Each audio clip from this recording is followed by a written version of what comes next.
Utang jangka panjang adalah utang yang jatuh temponya lebih dari 1 tahun atau satu periode akuntansi. Jatuh temponya dapat terjadi dalam 1,5 tahun, atau 2 tahun, atau 5 tahun, atau lebih dari itu. Utang jangka panjang biasanya timbul karena adanya kebutuhan dana untuk membeli tambahan aset tetap, menaikkan jumlah modal kerja permanen, membeli perusahaan lain, atau mungkin juga melunasi utang-utang yang lain. Dan dapat disimpulkan bahwa utang jangka panjang adalah utang yang diharapkan akan dibayar dalam jangka waktu lebih dari 1 tahun atau yang jatuh temponya lebih dari 1 tahun dan dilunasi dengan sumber-sumber yang bukan dari aktiva lancar, serta jumlah utang jangka panjang tersebut tidak boleh melebihi jumlah modal sendiri. B. Pengertian obligasi.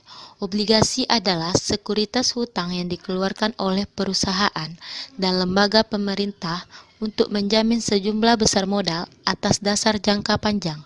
Obligasi merupakan janji formal perusahaan penerbit untuk membayar pokok dan bunga atas modal yang diinvestasikan berupa pengembalian.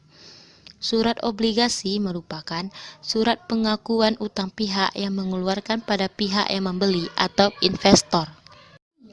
C. Jenis-jenis utang obligasi. 1. Zero coupon bonds adalah obligasi yang tidak melakukan pembayaran bunga secara periodik, namun bunga dan pokok dibayar sekaligus pada saat jatuh tempo. 2. Coupon bonds adalah obligasi dengan kupon yang dapat diuangkan secara periodik sesuai dengan ketentuan penerbitnya. 3. Fixed coupon bonds adalah obligasi dengan tingkat kupon bunga yang telah ditetapkan sebelum masa penawaran di pasar perdana dan akan dibayarkan secara periodik. 4. Floating coupon bonds adalah obligasi dengan tingkat kupon bunga yang ditentukan sebelum jangka waktu tersebut berdasarkan suatu acuan tertentu seperti average time deposit, yaitu rata-rata tertimbang tingkat suku bunga deposito dari bank pemerintah dan swasta. 5. Convertible bonds. Convertible bonds adalah obligasi yang memberikan hak kepada pemegang obligasi untuk mengkonversikan obligasi tersebut ke dalam sejumlah saham milik penerbitnya. Yang keenam, exchangeable bonds. Exchangeable bonds adalah obligasi yang memberikan hak kepada pemegang obligasi untuk menukar saham perusahaan ke dalam sejumlah saham perusahaan afiliasi milik penerbitnya. Yang ketujuh, callable bonds. Callable bonds adalah obligasi yang memberikan hak kepada emiten untuk membeli kembali obligasi pada harga tertentu sepanjang umur obligasi tersebut. Yang kedelapan, putable bonds. Putable bonds adalah obligasi yang memberikan hak kepada investor untuk mengharuskan emiten untuk membeli kembali obligasi pada harga tertentu sepanjang umur obligasi tersebut.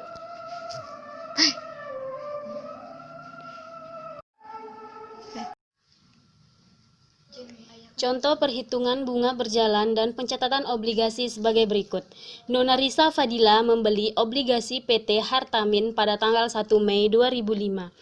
Nominal Rp1.000.000 dan bunga 12%. Dengan harga beli sebesar Rp1.000.000, biaya pembelian yaitu komisi dan materai sebesar Rp25.000. Bunga obligasi dibayarkan setiap tanggal 1 Maret dan 1 September. Harga perolehan obligasi dan bunga berjalan dihitung sebagai berikut. Harga beli obligasi senilai Rp1.000.000 dikurang dengan komisi dan materai Rp25.000, jumlahnya Rp1.025.000. Untuk bunga berjalan dari 1 Maret sampai 1 Mei, 2 dibagi 12 dikali 12% dikali Rp1.000.000 sama dengan Rp20.000. Jadi jumlah uang yang dibayarkan adalah Rp1.025.000 ditambah dengan Rp20.000 jadinya Rp1.045.000. Jadi jurnal yang dibuat oleh Nona Risa Fadila untuk mencatat pembelian obligasi di atas adalah sebagai berikut. Investasi obligasi senilai Rp1.025.000, pendapatan bunga obligasi Rp20.000 terdapat di debit, sedangkan pada kredit terdapat kas Rp1.045.000.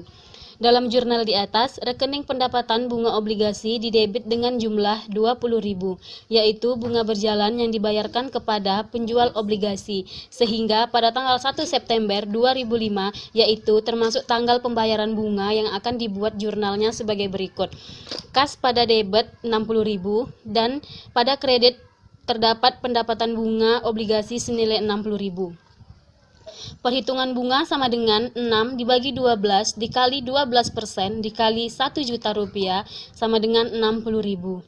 Apabila bunga berjalan yang dibayarkan kepada penjual obligasi didebitkan ke rekening piutang bunga obligasi, maka jurnal pada tanggal 1 September 2005 penerimaan bunga obligasi dicatat dengan jurnal sebagai berikut. Pada debit terdapat kas 60.000 dan pada kredit terdapat piutang bunga obligasi senilai 20.000 dan pendapatan bunga obligasi senilai 40.000.